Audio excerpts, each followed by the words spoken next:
My friends and I spent about 42,000 at a night out in Vegas.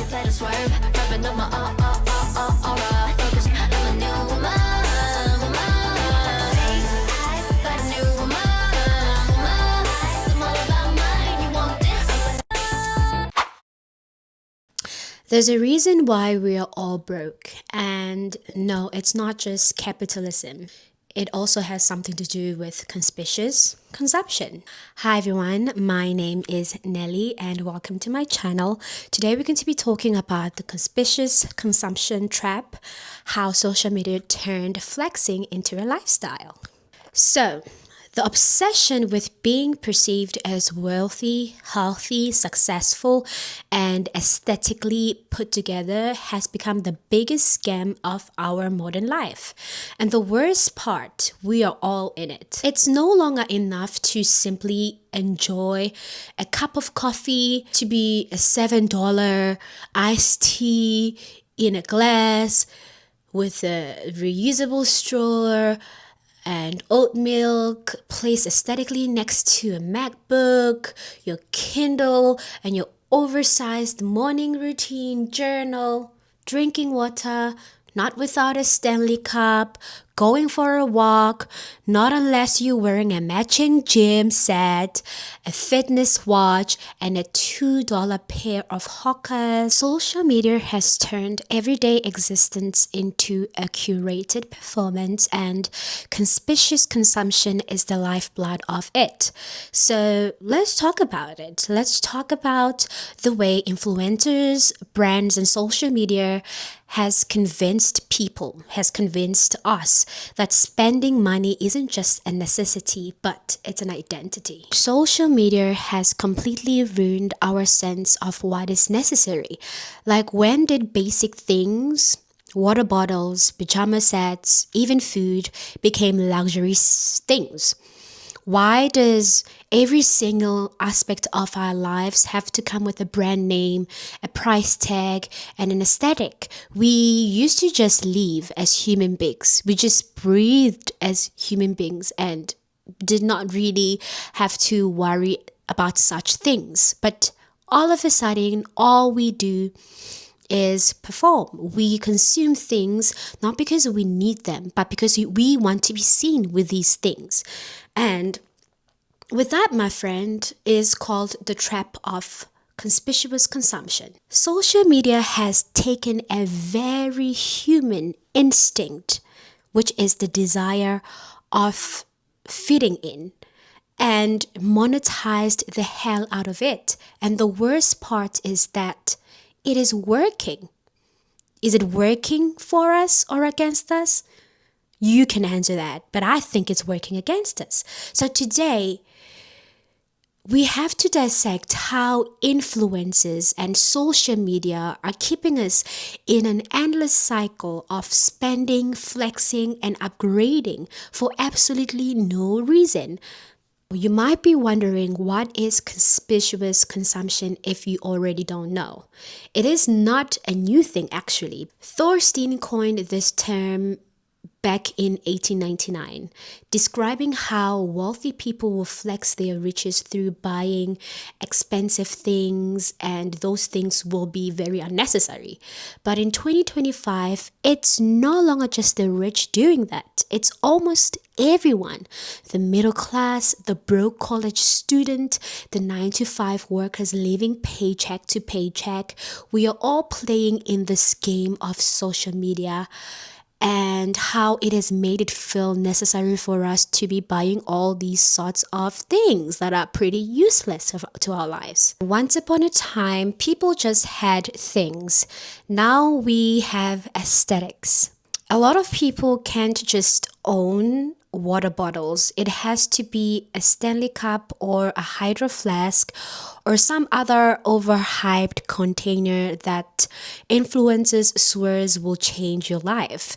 You can't just wear a normal gym set. You need a $200 gym set that it feels buttery soft, can help you sweat 1,000 pounds, and is so worth it.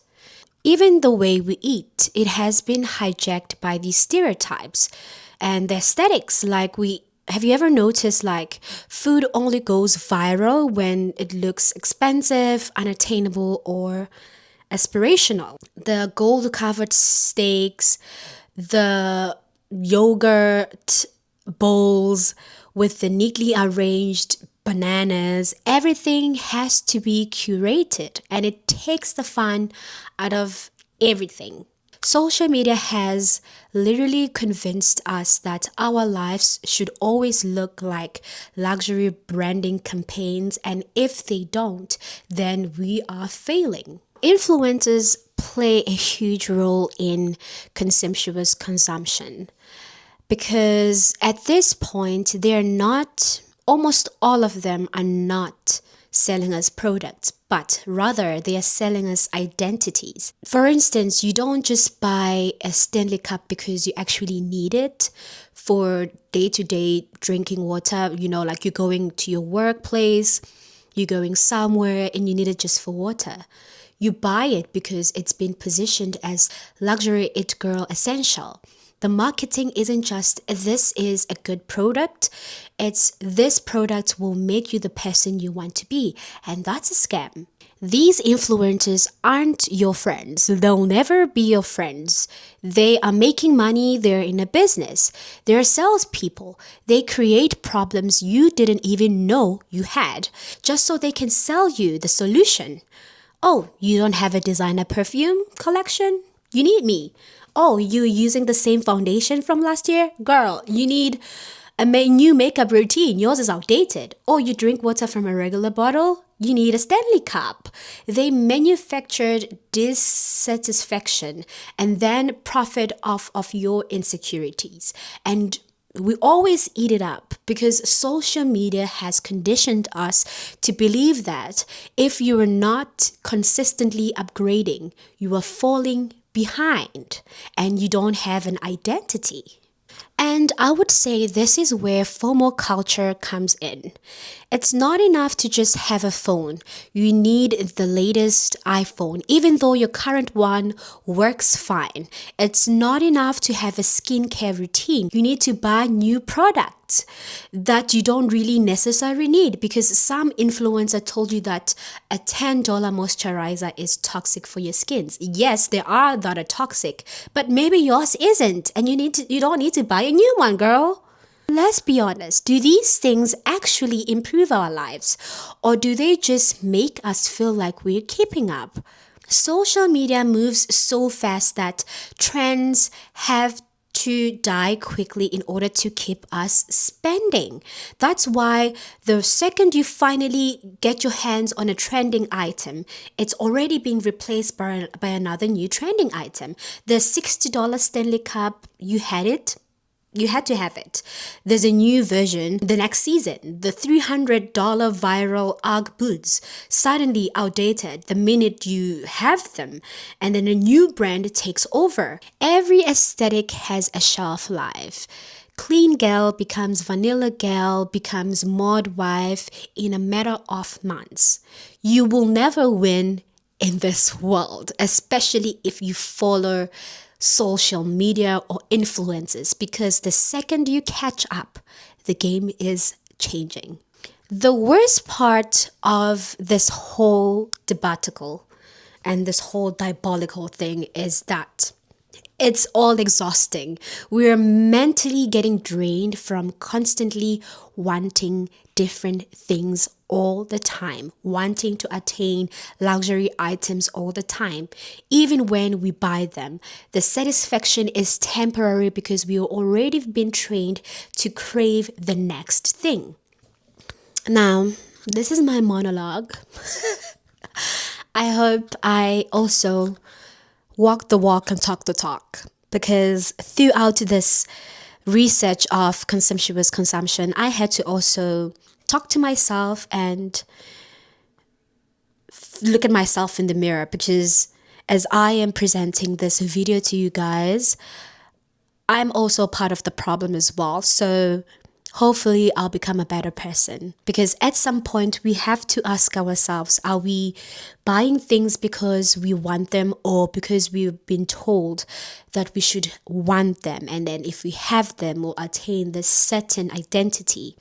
Conspicuous consumption has tricked us into thinking that our worth is measured by what we own. That is, in order to be happy, successful, or even just relevant, we have to consistently buy, upgrade, and flaunt on social media. But here's the truth. You don't need a Stanley Cup to be hydrated. You just need a cup and water, and you will be hydrated. You don't need it. You don't need a $150 gym set to be fit. You don't need the latest viral product to be valued. You don't need the latest iPhone. What happens when we stop playing the game? What happens when we choose intentionality over impulse? What happens when we stop the hamster wheel of trends and realize that we don't need to prove anything to anyone? Here's a challenge. The next time you feel the urge to buy something because of social media, stop and ask yourself, do I actually want this, or do I want to be seen wanting it? Because I'll be asking myself this question from now on too. Because at the end of the day, social media doesn't care about your financial well-being. Influencers don't care if you are broke and trying to keep up. The brands don't care if you buy their product and still feel empty inside. But you should care, and I should care. Why? Because flexing is exhausting. Social media has consistently convinced us that our lives are only valuable if they look expensive. That if we're not consistently consuming, we're falling behind. But at some point, you have to ask yourself, do I actually want these things? Or do I just want the validation that comes from owning these things? Because let's be real, if something only feels valuable when you're flexing it online, was it ever valuable to begin with? Think about that. While you think about that, don't forget to hit the subscribe button and do comment and let me know what you think about conspicuous consumption. Thank you so much for joining me. I've worked hard trying to put this all together. I hope people enjoyed it, and I hope some people learned something, because I also did learn something, and I'm excited to put that into my life and work with it. So, peace.